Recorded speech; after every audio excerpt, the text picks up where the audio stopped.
जय माता दी भक्तों। आइए सुनिए दुर्गा सप्तशती का चौथा अध्याय।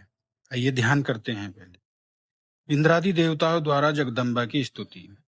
सिद्धि की इच्छा रखने वाले पुरुष जिनकी सेवा करते हैं और जिन्हें देवता सब ओर से घेरे रहते हैं, जया नाम की दुर्गा देवी का ध्यान करें।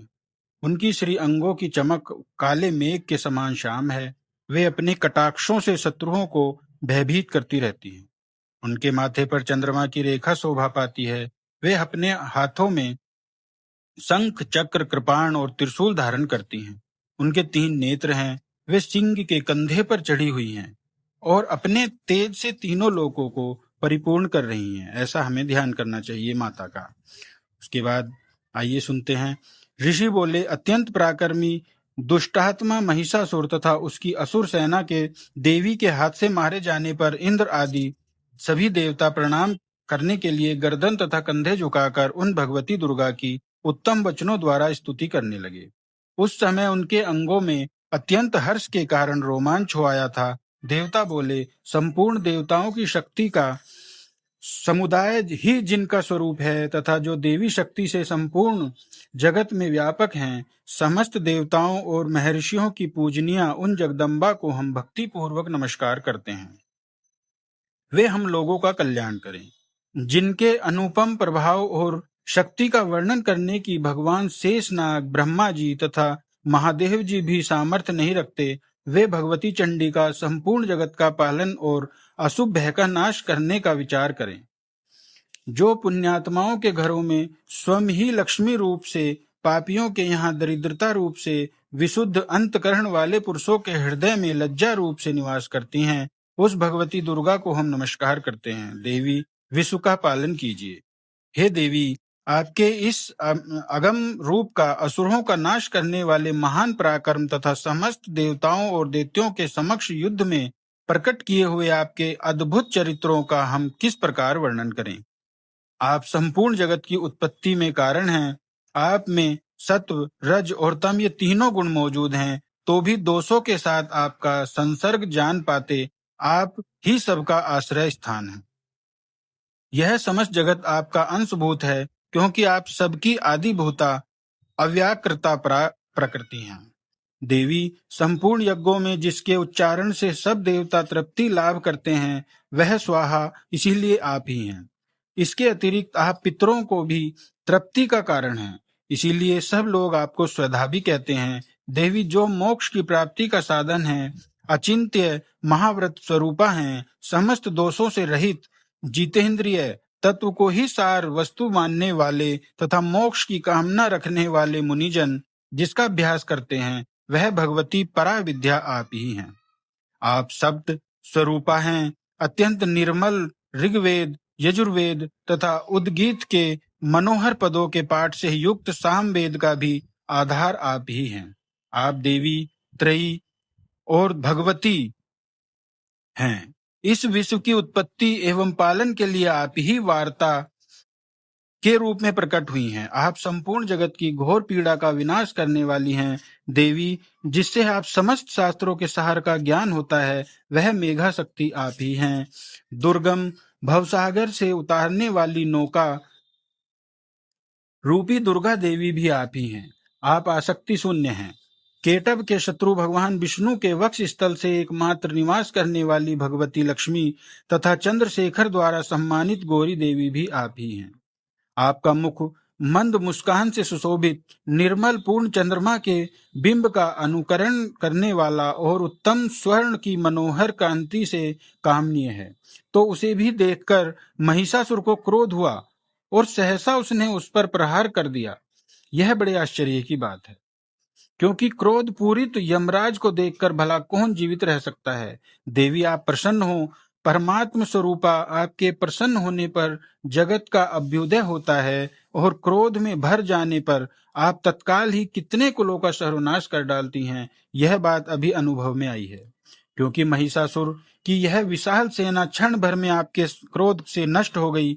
सदा अभ्युदय प्रदान करने वाली आप जिन पर प्रसन्न रहती हैं, वे ही देश में सम्मानित हैं। उन्हीं को धन और कीर्ति की प्राप्ति होती है। उन्हीं का धर्म कभी शिथिल नहीं होता तथा वे ही अपने स्वस्थ स्त्री पुत्र और भृत्यों के साथ भाग्यवान माने जाते हैं। देवी, आपकी ही कृपा से पुण्यात्मा पुरुष प्रतिदिन अत्यंत श्रद्धा पूर्वक सदा सब प्रकार के धर्मानुकूल कर्म करता है और उसके प्रभाव से स्वर्ग लोक में जाता है। इसलिए आप तीनों लोकों में निश्चय अभिष्ट फल देने वाली हैं। हे माँ दुर्गे, आप स्मरण करने पर सब प्राणियों का भय हर लेती हैं और स्वस्थ पुरुषों द्वारा चिंतन करने पर उन्हें परम कल्याणकारक बुद्धि प्रदान करती हैं। दुख, दरिद्रता, संकट और भय हरने वाली देवी, आपके सिवा दूसरी कौन है जिसका चिंतन सब उपकार करने के लिए सदा ही दयार्थ रहता हो। देवी, इन राक्षसों को मारने से संसार को सुख मिले तथा ये राक्षस चिरकाल तक नरक में रहने देने के लिए भले ही पाप करते रहे हों, इस समय संग्राम में मृत्यु को प्राप्त होकर स्वर्ग लोक में जाएं, निश्चय ही यही सोचकर आप शत्रुओं का वध करती हैं। आप शत्रुओं पर शस्त्रों का प्रहार क्यों करती हैं? समस्त शत्रुओं की दृष्टिपात मात्र से ही भस्मसात क्यों नहीं कर देती? इसमें एक रहस्य है। ये शत्रु भी हमारे शस्त्रों से पवित्र होकर उत्तम लोकों में जाएं, इस प्रकार उनके प्रति भी आपका विचार अत्यंत उत्तम रहता है। खड्ग के तेज पुंज की भयंकर दीप्ति से तथा आपके त्रिशूल से अग्रभाग की घनीभूत प्रभा से चकियाचौंध हो, जो असुरों की आंखें फूट नहीं गई, उसमें कारण यही था कि वे मनोहर रश्मियों से युक्त चंद्रमा के समान आनंददायक आपके इस सुंदर मुख का दर्शन करते थे। देवी, आपका शील दुराचारियों के बुरे बर्ताव को दूर करने वाला है। साथ ही यह रूप ऐसा है जो कभी चिंतन में भी नहीं आ सकता और जिसकी कभी दूसरों से तुलना भी नहीं हो सकती, तथा आपका बल और पराक्रम तो उन असुरों का भी नाश करने वाला है जो कभी देवताओं के पराक्रम को भी नष्ट कर चुके थे। इस प्रकार आपने शत्रुओं पर भी अपनी दया ही प्रकट की है। वरदायिनी देवी, आपके इस पराक्रम की किसके साथ तुलना हो सकती है? तथा शत्रुओं को त्रस्त करने वाला एवं अत्यंत मनोहर ऐसा रूप भी आपके सिवा और कहाँ है? हृदय में कृपा और युद्ध में निष्ठुरता, ये दोनों बातें तीनों लोकों के भीतर केवल आप ही में देखी गई हैं। हे माता, आपके शत्रुओं का नाश करके त्रिलोकी की रक्षा की है। इन शत्रुओं को भी रण स्थली में मारकर स्वर्ग लोक में पहुंचाया है तथा उत्तम दैत्यों से प्राप्त होने वाले हम लोगों से भय को दूर कर दिया है। आपको हमारा नमस्कार है। देवी, आप सूल से हमारी रक्षा करें, जगत घात्र खड्ग से हमारी रक्षा करें तथा घंटा की ध्वनि और धनुष की टंकार से भी आप हम लोगों की रक्षा करें। चंडिके, पूर्व, पश्चिम और दक्षिण दिशा में आप हमारी रक्षा करें तथा हे ईश्वरी, अपने त्रिशूल को घुमाकर आप उत्तर दिशा में भी हमारी रक्षा करें। तीनों लोकों में आपके जो परम सुंदर एवं अत्यंत भयंकर रूप विचरते रहते हैं, उनके द्वारा भी आप हमारी तथा इस पृथ्वी की रक्षा करें। अंबिके, आपके कर कमलों से शोभा पाने वाले खड्ग, शूल और गदा आदि जो जो शस्त्र हों, उन सबके द्वारा आप सब ओर से हम लोगों की रक्षा करें।